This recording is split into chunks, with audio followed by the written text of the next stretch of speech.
Alors, je vais vous montrer rapidement un schéma de mon montage. Donc, il peut changer.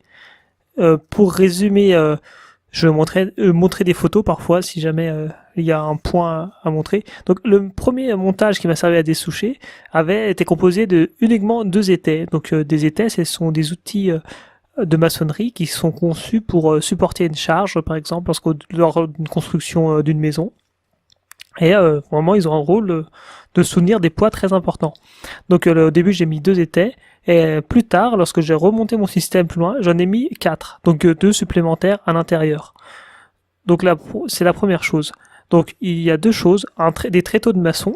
Donc c'est une sorte de tréteau, mais un peu plus renforcé, qui permettent également de travailler en hauteur pour une personne à la base, et qui sont surtout conçus pour porter du poids comme des hommes, mais pas forcément pour subir une pression très conséquente. C'est pour ça que les tréteaux de maçon sont plutôt pour la stabilité du système, de la poutre ou du bastin à tenir, et les étais pour vraiment solidifier le système. C'est très important de ne pas laisser uniquement des tréteaux de maçon. Donc, dans mon cas, j'ai relié les différents éléments à la poutre avec des attaches. Moi, je me suis servi de petites cordes et j'ai fait une sorte de brelage, mais à ma façon, pas tout à fait les brelages classiques en carré, car il aurait fallu avoir une croix un peu pour vraiment faire le brelage classique. Mais on peut mettre également des serre-joints. Vraiment, si on veut faire un système pérenne, on peut mettre des vis. Donc il y a différentes méthodes. Pour vraiment le support qui va tenir le palan, il faut utiliser un élément extrêmement solide. C'est très important pour la sécurité.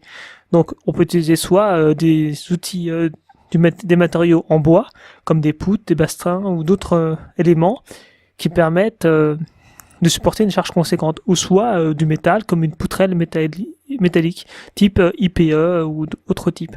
Donc ce qui va être important, ça va être le diamètre de la poutre en bois, par exemple, mais également un bon indicateur de la résistance, ça va être le poids. Il faut que la poutre, par exemple, soit très lourde. C'est un signe un peu de solidité. Si vous prenez une poutre de faible diamètre et très légère, il y a un risque de casse lors de la pression.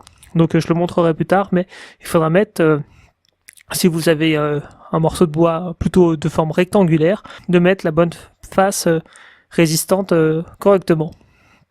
Donc après, j'utilise un palan. Alors moi j'ai un vieux palan, donc là c'est vraiment un peu le point faible de mon système, c'est que je sais pas exactement quelle est sa capacité de levage. C'est soit une tonne, soit 2 tonnes, mais c'est pas du tout inscrit sur mon palan. Alors c'est un peu la limite de mon système pour mes explications. Il peut s'agir d'une tonne, par exemple. Donc je l'ai fixé avec des élingues, mais on peut fixer une corde, par exemple. L'intérêt des élingues, c'est que ce sont des outils extrêmement solides. Donc mon palan est fixé et il peut être relié par la souche par également une corde ou une élingue. Ou une élingue en acier, en synthétique. Donc il faudra également regarder la longueur de tout le système. Par exemple, dans mon cas, on est entre 3 et 4 mètres selon la poutre utilisée. Donc l'écartement va également être un signe de solidité. Plus l'écart est important entre les étais, plus il y a un risque de fléchissement ou de casse de la poutre centrale. Donc il faudra quand même rapprocher au maximum les étais. Cependant, on ne pourra pas les rapprocher trop, car il y a un risque que les racines assez proches de l'arbre fassent obstacle aux étais. Donc c'est un risque de gêne. Donc c'est toujours important de considérer cet élément. Donc autre poids important, c'est de faire un niveau pour chaque élément. Il faut que la plupart des éléments soient de niveau pour avoir une stabilité et que le système ne s'écroule pas. Donc c'est pas forcément évident lorsqu'on est un peu en pente. Alors moi dans mon cas j'étais un peu en pente et j'ai dû compenser. Alors soit on compense en nivelant le sol, soit on compense en mettant des cales à son système. Donc également autre chose importante, c'est est-ce qu'on va faire son système sur de la terre, ou on peut avoir des petits dénivelés, ou est-ce qu'on va faire un système pour lever quelque chose, un moteur, et que là on sera sur un sol en béton par exemple, et qui est déjà de niveau. Ça change complètement le système. Donc au niveau du sol, il y aura plusieurs choses à prendre en compte. C'est son niveau, la nature, donc le sol soit en terre, soit en béton, sa stabilité, la présence ou pas d'eau, qui va induire est-ce que le système va un peu s'enfoncer dans la terre, va être est-ce que les étais vont s'enfoncer un peu sous le poids? Donc c'est quelque chose à prendre en compte. Également, l'élément central ici pour dessoucher le système, c'est la souche. Donc il y a plusieurs choses à prendre en considération. Déjà, c'est l'âge de l'arbre. Plus l'arbre sera vieux, plus il aura le temps de s'ancrer et de faire des racines dans le sol, et donc être plus difficile à retirer.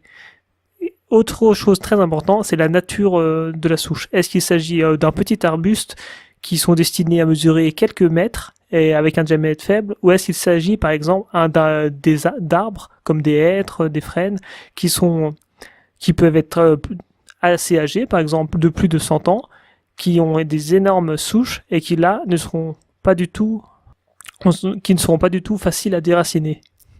Donc le diamètre de la souche est aussi important à prendre en compte. Je présenterai dans ma chaîne plusieurs techniques de dessouchage, mais il est important de prendre en compte que le meilleur moyen, c'est de ne pas retirer sa souche. Si elle ne vous gêne pas, il faut la laisser comme ça. Surtout s'il s'agit d'arbres assez conséquents et que ça demande beaucoup de travail. Et également, dans le système, est-ce qu'on a au préalable nettoyé et coupé les racines principales? Donc c'est pas forcément indispensable pour des petits arbustes, type thuya ou petit laurier, mais si vous arrachez des arbres comme des petits des chênes, des frênes, des pommiers plein vent, sans coupe de racines, le système est un peu voué à l'échec, car un arbre, on dit généralement que tout ce qui produit à l'extérieur, en partie aérienne, il le produit à l'intérieur, sous le sol. Donc la quantité de racines, elle peut être très conséquente. Mais il suffit de fois de couper quelques racines principales de gros diamètre pour complètement affaiblir la souche. Donc voilà pour le système présentation. On peut voir rapidement l'ensemble du système, et dans une autre partie, je présenterai par exemple les différents types de poutres qui peuvent être utilisées, les alternatives possibles, par exemple des étais en forme de tipi et autres méthodes déjà présentées précédemment, comme le type de corde par exemple.